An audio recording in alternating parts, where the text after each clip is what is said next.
भाई साहब, ये लीजिए 10 रुपए। क्या चाहिए आपको? कल मैंने आपसे सामान लिया था, उसके 70 रुपए हुए थे।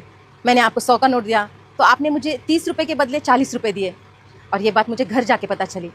मैं कल रात ही आपके 10 रुपए वापस देने आई थी, लेकिन आपकी दुकान बंद हो चुकी थी, इसलिए मैं अभी आई हूँ। आप कहाँ रहती है मैम? मैं सेक्टर 8 में रहती हूँ। वहाँ से यहाँ तक 5 किलोमीटर, आप 10 रुपए वापस करने आए हो? अगली बार सामान लेने आती तब दे देती, और इस 10 रुपए से मुझे कोई फर्क नहीं पड़ता। भाई साहब, मेरे पति अब नहीं रहे, लेकिन वो हमेशा कहते थे किसी का पैसा नहीं रखना चाहिए, जिसका पैसा है वो चुप रह सकता है, लेकिन हमने अगर किसी के पैसे रख लिए, ऊपर वाला सबका हिसाब करता है, और हमारे किए की सज़ा हमारे साथ साथ हमारे परिवार को और बच्चों को भी मिलती है।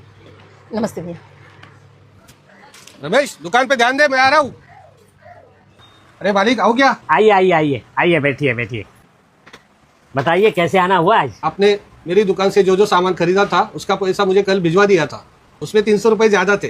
ये बात मुझे तुरंत समझ में आ गई थी, लेकिन लालच में मैंने वो रुपए रख लिए। अगली बार के बिल में हम एडजस्ट कर लेते थे वो 300 रुपए। भाई साहब, अगली बार किसने देखा है? इसलिए आपका पैसा लौटाना बहुत जरूरी था। ऊपर वाला कब कैसे हिसाब चुकता करे ये किसने देखा है? शायद इसकी सजा मेरी बीवी बच्चों को भी लग सकती है। ये लीजिए आपके 300 रुपए।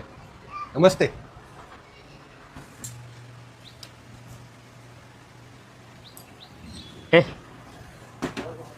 ऑफिस संभाल, मैं जरा आता हूँ। जी बेटा, घर में कोई है? 1 मिनट, आइए ना अंकल, आइए अंदर आइए, बैठिए यहाँ पे। नमस्ते भाभी जी, मैं महेश का बहुत पुराना दोस्त हूँ और एकदम खास दोस्त। दरअसल महेश पिछले कुछ सालों से मेरे पास पैसे जमा कर रहा था, लेकिन बीच में ही महेश हम सबको छोड़कर चला गया। महेश ने 13 लाख रुपए जमा किए थे मेरे पास। अब ये बात महेश और मेरे अलावा किसी को पता नहीं थी, इसलिए उन पैसों का लालच मुझ पे हावी हो गया। लेकिन आज एक दोस्त की वजह से मेरे ज़मीर ने मुझे पूरी तरह से झंझोड़ा, और फिर मुझे लगा कि अगर मैं किसी का पैसा खाऊं तो उसकी हाय मेरे बच्चों को लग सकती है, मेरे परिवार को लग सकती है। शायद महेश भी हमेशा यही कहता था।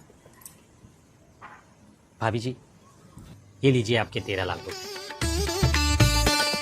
इस दिवाली आप भी किसी की अंधेरी जिंदगी में उम्मीद का एक दिया जलाएं। हैप्पी दिवाली।